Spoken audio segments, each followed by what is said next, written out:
काका पाए लागी। जियो बच्चा, खुश रहो भैया। का हाल है? ठीक है काका। कैसे आयो? काका यह ताई आयन है कि प्रधानी लड़ाई जाई है। तो हम का करी? अरे काका आप सब यही मेरे कहबो तो कैसे काम चली।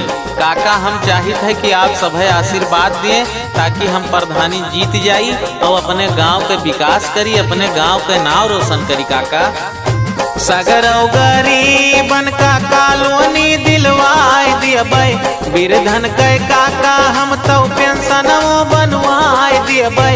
सगरौ गरीबन का कॉलोनी दिलवाए दियबै, बिरधन के काका हम तो पेंशनों बनवाए दियबै। जीती जाबै काका अब की जो प्रधानी हम गौवा चमकाए दियबै हो। जीती जाबै काका अब की जो प्रधानी हम गौवा चमकाए दियबै हो। अरे ओ भैया, यह तो सब प्रधान कहत है कि हम जीत जाबे तब विकास करबे, नाली बनवाई दियब, खड़ंजा लगवाई दियब, मुहारे मुहारे प्लाइटरिंग बनवाई दियब। और जब जीत जात है भैया तब 5 साल तक वह मुहारे अपनाई दिखाई पड़ते। और जो कौनो काम लाग जाए और उनके घरे चला जाओ तो मेहरारू लड़कन से पहले बताए रहा था कि देखो क्या आई, तब बतायो हम। और जैसे देखा था दूर से कि वह आवत है भैया, तैसे मेहरारू उनके लड़के उन्हें जाके बताए दिए हैं कि आवत है एक जने। तैसे वह भैया घर में लुकाए जाते हैं और बाहर से कहुआ देते हैं कि प्रधान है ही नहीं। अब बताओ भैया कि एका प्रधान बनावा जाए, क्या करे, विश्वास करा जाए। अरे काका पांचों उंगलियां बराबर नाए होते हैं, सब प्रधान एक मेयर नाए होते हैं। हम आपके बात मानित है, कुछ प्रधान है ऐसा और नहीं प्रधान के वजह से नीको प्रधान जो है वह सब बदनाम है कि प्रधान कुछ नहीं करते हैं। अरे बहुत प्रधान काका यह मेरे परा है कि उनके मौजम दोबारा क्यों खड़े नहीं होते और सालों साल राज करत है वे प्रधानी में। काका वो सब बात छोड़ो, अब आप हमें प्रधान बनाओ, अपन आशीर्वाद दो हमें। और जीवन में कभो आपका प्रधानी के तरफ से हमारे तरफ से कोनो अगर शिकायत मिली तो आप जवन सजा देवो हमें सब मंजूर है। योजना सरकार के घर से जावन कुछ भी आई हो, खाइला कसम है काका उहर के हु पाई हो।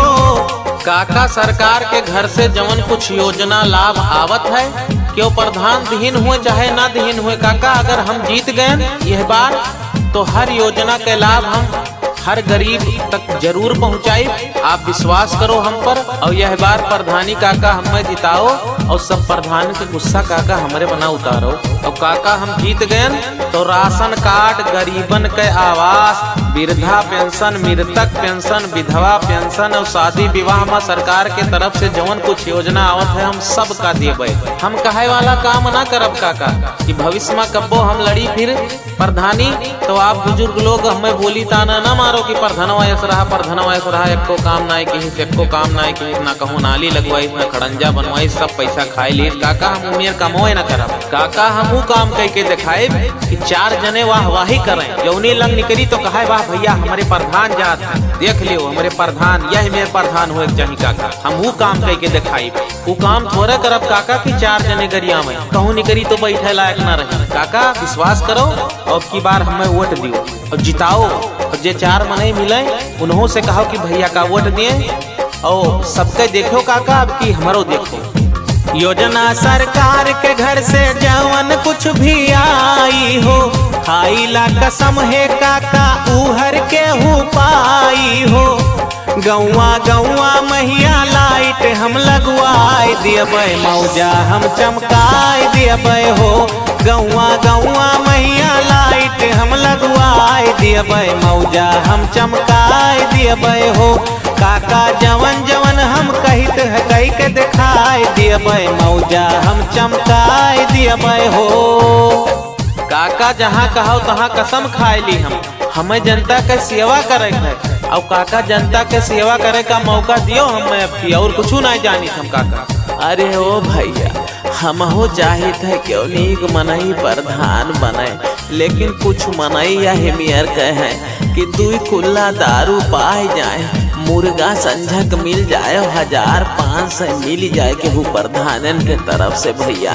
बस उन्हीं के गुण गावत है, चाहे वोट दिए उन्हें चाहे ना दिए भैया। और जे प्रधान जब जीत जात है तो वह मुर्गा दारू 5 साल तक पट्टे करत रहत है, या को काम नहीं करते। अब काम नहीं करते जो उनके गाड़ी पीछे पीछे हरदम लाग रहा था। काका आपके हर शिकवा और शिकायत दूर हुई काका, और आप के नहीं वह हर इंसान के समस्या और शिकायत दूर हुई जो अपने पिछले प्रधान से कुछ लाभ नहीं पाएंगे। हम जवन कही थे काका, आप वह पर विश्वास करो और अब की हमें प्रधान बनाओ और अब की हमें जिताओ। काका हम अब की जो प्रधनिया जीत जाइब हो, गौआ के पूरा तब विकास हम कराइब हो। काका हर दाई वटवा केहू ना केहू तो देते रहो। अब गांव भर के लड़का खड़ा होगा है तो आशीर्वाद दियो वका और वका विजयी बनाओ। काका हम अब की जो प्रधनिया जीत जाइब हो, गौआ के पूरा तब विकास हम कराइब हो। अपने ग्राम सभा के नौआ हम बढ़ाए दियबै, मौजा हम चमकाए दियबै हो। अपने ग्राम सभा के नौआ हम बढ़ाए दियबै, मौजा हम चमकाए दियबै हो। प्रधान न टिक पाई है क्यों हमरे अगवा काका, सबका सर मुआए दियबै हो। जीत जाबै काका अब की जो प्रधानी हम, गौआ चमकाए दियबै हो। जीत जाबै काका अब की जो प्रधानी हम, गौआ चमकाए दियबै हो। गौआ गौआ महिया नाली और खड़ंजा काका हम लगवाए दियबै हो। गौआ गौआ महिया नाली और खड़ंजा काका हम लगवाए दियबै हो। अरे ओ भैया, अगर तू इतना कहा था कि हम सब कह के दिखाई तो जाओ अब की हम वोट तू ही का दे भैया, और हमार पूरा परिवार वोट तू ही का दी। और हम सबसे कहा कि भैया का जिताओ अब की, और प्रधानी नहीं का बनाओ। अब की तोहरो प्रधानी देख ली हम कि का करत हो का नहीं। और अगर तू बढ़िया काम करे लगबो भैया, ए बच्चा जब तू बढ़िया काम करे लगबो तो तोहरे आगे केहू प्रधान खड़ा ना हुई और खड़ा हुए नाव ना ली। हाँ काका, बस हम यही चाहिए थे, आप अपन आशीर्वाद दियो हमें कि हम यही बार प्रधानी जीत जाई और अपने मौजा के अपने ग्राम सभा के हम नाम बढ़ाई और शान बढ़ाई। ए बच्चा, अगर तुहार नियत सही है तो जाओ, भगवान तुहार बढ़ंती करी है और विजयी बनई है। हाँ काका, बस यह आशीर्वाद दिया रहो। अच्छा चली थे काका, पाए लगी। जियो बच्चा, खुश रहो। RPM Music।